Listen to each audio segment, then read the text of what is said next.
Andy, nice to meet you. Hi, I'm David. I work for a company in Staffordshire, F. Ball and Company. We're looking to put a 50 kilowatt array of solar PV panels on the site. Our motto, if you like, is reduce and produce. So we reduce your energy usage through energy efficient lighting with the controls, and then produce energy, so renewable energy technologies such as solar PV, wind. Well, as you can see, there's no shading. We can definitely do something there. Lovely. I think it'd be beneficial if I can take some details, give you a call next week, and then arrange a site survey. That'd be great. Okay. I'll give you a call then.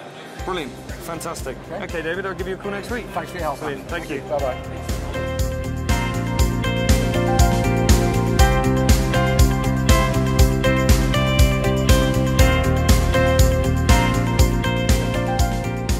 How many panels we're looking at for a 50 kilowatt? It depends really on how big an area you've got to work with. Right. Obviously you can have anything from 180 watt panels to 250 watt panels. In terms of loading onto the roof, we've got our own structural surveyors that can come and do a proper assessment. And the planning is something that you can help us with too? Yes, definitely. We can do everything in-house. Right. Like I said before, we've got planning experts in-house. If I can do a site survey today after this meeting concludes, that would be brilliant. We can give you some more accurate figures.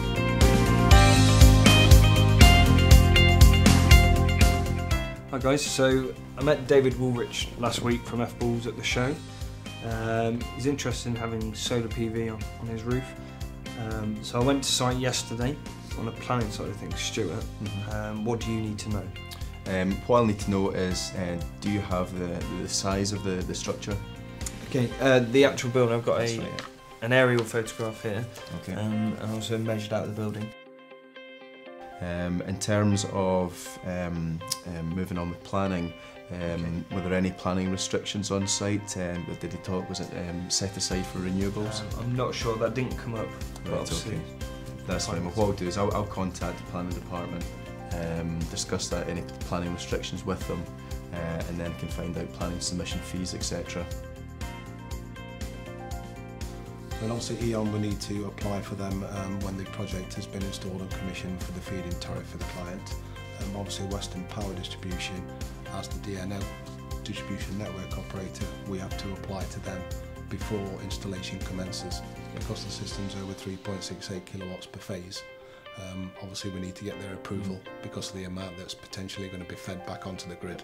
They need to make sure that their cables, their infrastructure will accommodate. And that's something that we're going to do for the customer? Yes. Yeah. Okay, fantastic. So after this meeting, if you two can visit site and find out exactly what's needed, and then get back to me with your findings. Okay, no That'd be problem. Fantastic. Okay.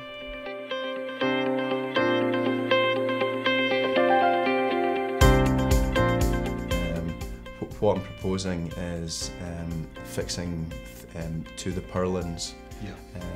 And looking at the type of roof finish there is, a bespoke A-frame actually floating above that roof finish. I do believe that we can fit 172 panels in portrait format. Okay. How do you envisage dealing with that lower parapet in terms of obviously people working on site? Yeah, well I think obviously what we need to do is access via a scissor lift, and then whilst they're on the roof we need to have a scaffolding frame around the perimeter. So obviously when the guys are on the roof they've got a means of fall restraint, and also we need to advise the guys that they need to wear harnesses clipped onto the frame or the scaffolding while they're on the roof. Obviously we've discussed how we're going to mount the frame. We've got the system size, how many inverters we need, we know it'll all fit together, cable runs have been discussed, identified, so I think we're really ready to roll. Yeah, well that gives me enough information to put together the package for the planning application. I've got the fees and the plan sorted, so we can roll on from here.